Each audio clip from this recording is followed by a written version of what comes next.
Lent days శిలువ ధ్యానంలో ఈరోజు ప్రేమికుడు. నీ పొరుగువారిని ప్రేమించి నీ శత్రువును ద్వేషించమని చెప్పబడిన మాట మీరు విన్నారు కదా.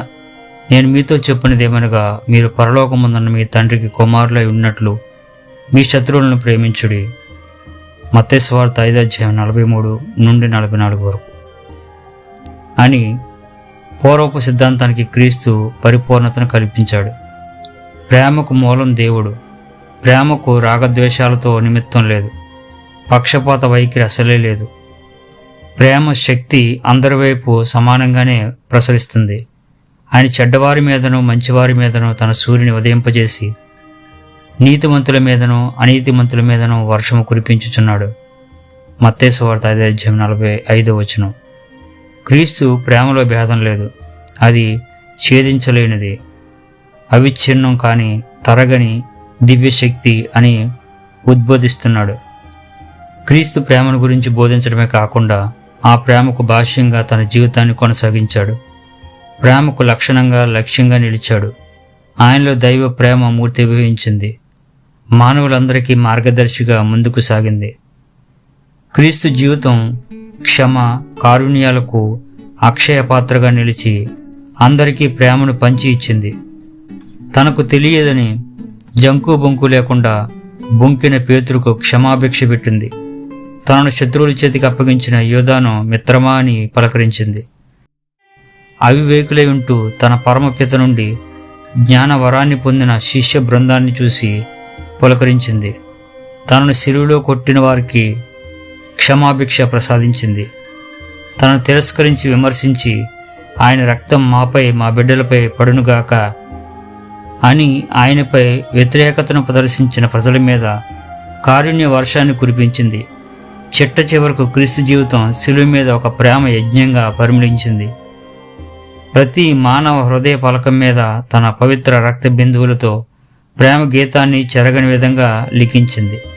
ఈ విధంగా మానవ చరిత్రలో అతి మహోన్నతమైన రీతిలో అమర ప్రేమకు ప్రతిరూపంగా సాక్షాత్కరించిన క్రీస్తు మనందరితో చెప్పే ఏకైక జీవిత సూత్రం అది. నేను మీకు ఒక నూతన ఆజ్ఞను ఇచ్చుచున్నాను, మీరు ఒకరినొకడు ప్రేమించుకునుడు. ఆయన నిర్జీవమైన సిద్ధాంతాలను, నిరుత్సాహపరిచే నియమాలను, మత ఆచారాలను మనకు ఇవ్వటం లేదు. తనను తానే మన కన్నుల ముందు ఉంచి తనను చూస్తూ ప్రేమ మార్గంలో నడవలసిందిగా కోరుతున్నాడు. క్రీస్తు శిష్యులు త్రికరణ శుద్ధితో ప్రేమకు సాక్షులుగా పేరొందాలి. క్రైస్తవులుగా పరివర్తన చెంది అమర ప్రేమను అందరితో పంచుకోవాలి. క్రీస్తు మరణించే రోజు ముందు రాత్రి తనను వెంబడించిన వారికి తన మనసులోని ప్రధానమైన తలంపును వారికి చెప్పాడు. ఇది విన్నపం కాదు, సలహా కాదు, ఆజ్ఞ. ఈ ఆజ్ఞను ఆయన 3 సార్లు వినిపించాడు. ప్రతివాడు తనను ప్రేమించుకున్నట్టే ఎదుటివాడిని ప్రేమించాలి అన్నది ధర్మశాస్త్రంలోని 2 గొప్ప ఆజ్ఞలలో ఒకటి. అయితే ఇది కొత్త ఆజ్ఞలా అయింది.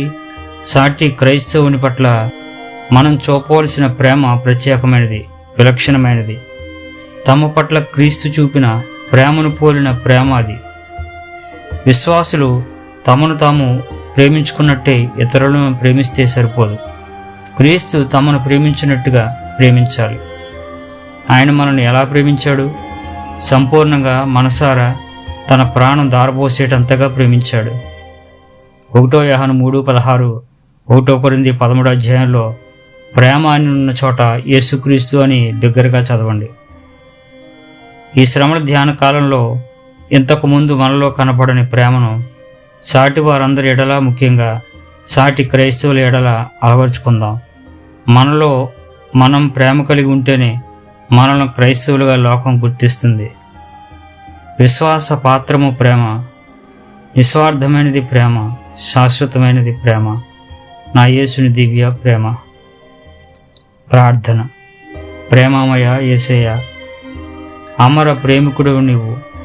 నీ ప్రేమ నిన్ను నా కొరకు మరణం వరకు తీసుకెళ్ళింది. మరణమంత బలమైన ప్రేమ పాశంలో మమ్మల్ని బంధించావు. ధన్యులం ప్రభు. అది మాలో ఫలించి ఇతరులకు ప్రసరించేలా మాకు సహాయం చెయ్యి. ఆమెన్.